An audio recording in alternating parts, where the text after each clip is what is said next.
Bonjour à tous, c'est Nat, bienvenue sur Angel Taena. Je vous retrouve aujourd'hui pour une petite unboxing vidéo. Ça fait un petit moment que j'en ai pas fait, je crois. Et donc, j'ai reçu hier matin un colis qui vient de Luna Solare dans le New Jersey, aux États-Unis. Alors, j'ai juste donné un coup de couteau pour ouvrir donc la boîte. Alors, qu'est-ce qu'on a dans cette boîte? Déjà une petite carte. On va donc regarder. Hop, donc ça vient de Luna Solare, comme je vous disais. Natalie, thank you for your order. I hope you love your new Hidden Waters deck. Many blessings, Anna. Donc en fait, elle me remercie, Anna Tourian, pour avoir acheté ce jeu. Et elle espère qu'il me plaira beaucoup. Et je n'en doute pas. Alors, donc c'est joliment présenté. Et le jeu donc au fond de la boîte. Très très bien emballé. Hein. Donc je vais le découvrir avec vous. Alors ce jeu je l'ai découvert via YouTube.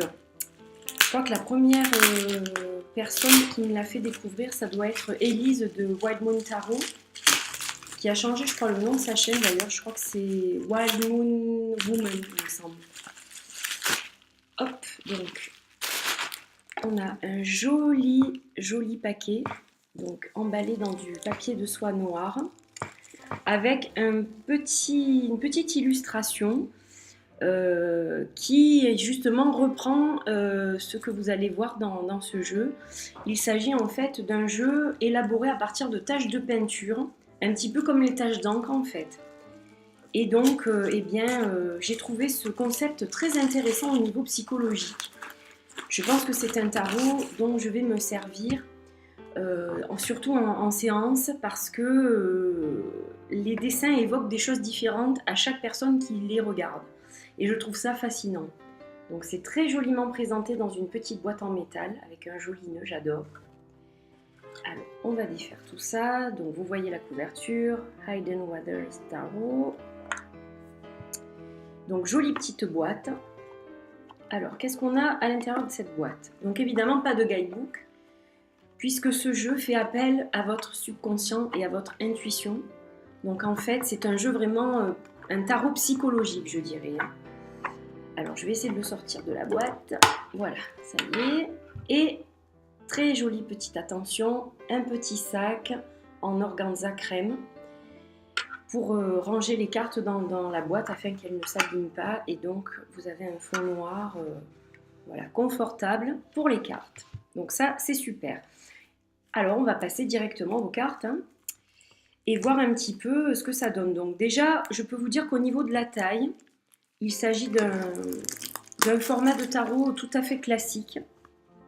Voilà, des cartes de tarot de taille normale, avec un magnifique dos, déjà, qui donc rappelle ces taches de peinture. Donc elle a fait ça, je crois, sur du papier canson, et puis voilà, elle s'est laissée porter par les illustrations pour justement déterminer de quelle carte il s'agissait. Donc c'est assez sympa. Alors là, vous avez une carte de présentation. Donc, je vais lire ce qu'elle nous dit à propos du jeu et je vous fais un petit résumé. Donc en fait, ce jeu a été illustré par Anna Tourian et il est basé sur le célèbre système qui s'appelle Rorschach Inkbolt Test, où sont utilisées donc des couleurs vibrantes telles que le rouge, les violets, bleus et dorés, jaunes.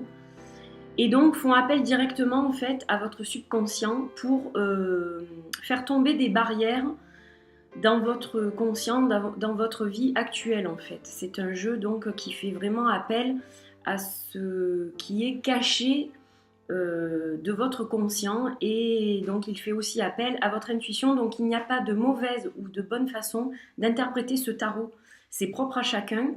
Et au niveau des noms des cartes, il suit parfaitement donc le Rider-Waite de ce côté-là, Et donc, on peut aussi consolider ce qu'on ressent par rapport au subconscient, aux choses qui ressortent, avec l'interprétation des cartes en suivant le Rider-Waite. Donc c'est une très belle association que je trouve très très intéressante aussi. Alors donc je vais vous montrer les cartes.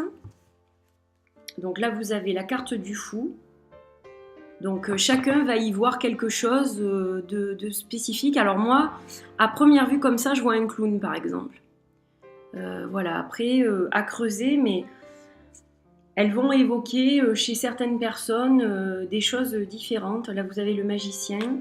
Alors la grande prêtresse, là je vois une femme avec un chignon assise, comme sur un trône en fait. L'impératrice me fait penser à quelqu'un qui a des ailes, à une créature avec des ailes. C'est magnifique. Hein. L'empereur. Voilà, c'est très différent de ce qu'on peut trouver dans les autres tarots, bien sûr. Là, vous avez le hiérophant et il est très beau. Alors, on dirait une créature ailée, donc genre un insecte. Et quand on regarde de plus près, on dirait qu'il y a un visage, en fait. On voit des yeux, un nez, une bouche, avec comme des oreilles et des cornes. Enfin, c'est assez bluffant ce qu'on peut voir dans ces cartes.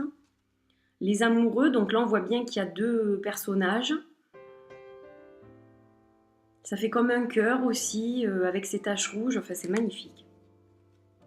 Le chariot. La force, l'ermite, la roue de la fortune, on dirait un scarabée, j'adore, c'est magnifique. La justice, le pendu, la mort, très belle aussi. La tempérance. Alors vous voyez qu'il y a du noir et des couleurs sur pratiquement chacune des cartes. Le diable. Donc là, vous avez que du noir, par exemple. La tour. L'étoile. La lune. Le soleil. Un papillon tout orange, on dirait. Et aussi une tête de bélier, un peu quelque part, avec les cornes qui se courbent sur le devant. C'est assez intéressant. Hein. Jugement. Le monde. Voilà pour les arcanes majeures. Et je ne sais pas pourquoi j'ai l'impression que ce tarot il va plaire à Célia Méléville de Carte et Conscience. Je ne sais pas, j'ai cette petite idée. Voilà, je pense que je vais beaucoup l'utiliser avec l'oracle des reflets et le Wistar Oracle. Je pense que ça ira parfaitement avec ces deux oracles. Donc je vais vous montrer l'as d'épée. Alors là on est donc dans des couleurs un petit peu jaune bleu, et puis au niveau du 3 d'épée, le rouge avec ces 3 épées comme dans le cœur est repris. Donc c'est vraiment très intéressant. Je vous montre le 8, je vais vous en montrer quelques-unes encore. Les cartes de cour, le page, le chevalier,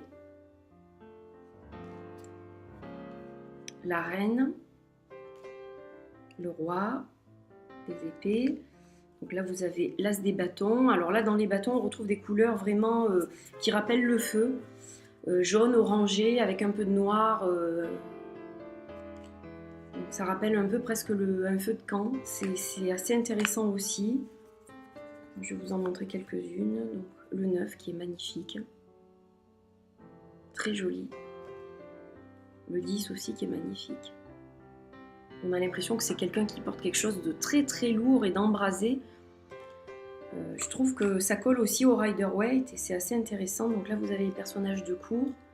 Donc le page, le chevalier, on dirait qu'il joue du tambour, la reine et le roi. Ah, l'as des coupes. Alors là pour les coupes on va retrouver du bleu, mais il y a aussi un petit peu de rouge quand ça évoque un petit peu les sentiments, par exemple le 2 de coupe, le 3 de coupe aussi qui est très joli.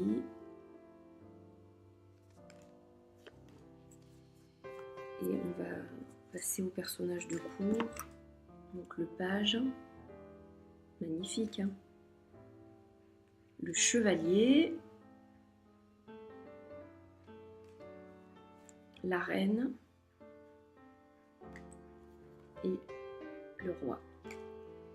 L'as des pentacles. Donc là, on est plutôt dans des couleurs terre, c'est-à-dire un peu ocre, jaune, doré, noir. Ah, magnifique. 3 de pentacles. Le 4 avec une personne qui est enfermée, on dirait. Donc c'est ça qui s'accroche un peu trop au côté financier, au côté matériel. Je trouve ça bien représenté. Vraiment très très intéressant de ce que je peux en voir. Je pense que c'est vraiment un tarot à creuser. Et moi je pense l'utiliser beaucoup avec les gens parce qu'il est vraiment très particulier. Page des pentacles, le chevalier, la reine et le roi.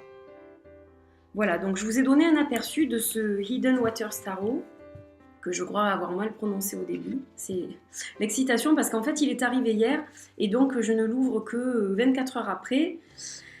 Voilà, j'ai dû attendre, donc voilà, ça m'a un petit peu déstabilisée. Donc je vous remonte le dos. Donc c'est un tarot sympa, la qualité elle est bien. C'est au-dessus de l'Oscarabeo, hein, c'est une bonne qualité de carte pour un tarot, voilà, rien à redire de ce côté-là. Donc j'apprécie la petite attention avec le sac, je trouve ça sympa. Voilà, en plus c'est parfaitement à la bonne taille.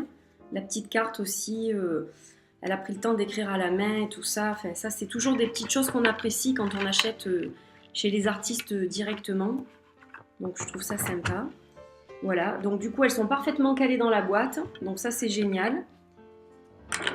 Et donc la boîte est solide puisqu'elle est en fer, donc je trouve ça vraiment, vraiment très bien fait. Un joli jeu, vraiment sympa. Et quand on a des interrogations ou on n'est pas bien mais on ne sait pas pourquoi, voilà, on veut avancer. Je pense que pour le développement personnel, c'est un excellent tarot. En plus, à utiliser avec des oracles, je vous disais, du type l'oracle des reflets de Célia Meleville et le Wistar Oracle de Tricia Murray. Je pense que ça doit faire des étincelles, des jeux comme ça ensemble. Donc, je vous donnerai mon avis là-dessus prochainement, je pense, voilà, une fois que j'aurai commencé à l'utiliser. Je vous dis à très bientôt, j'espère que cette vidéo vous a plu. Très belle fin de semaine à tout le monde, un bon 14 juillet. Et puis je vous dis à très bientôt pour une nouvelle vidéo. Des bisous, bye bye!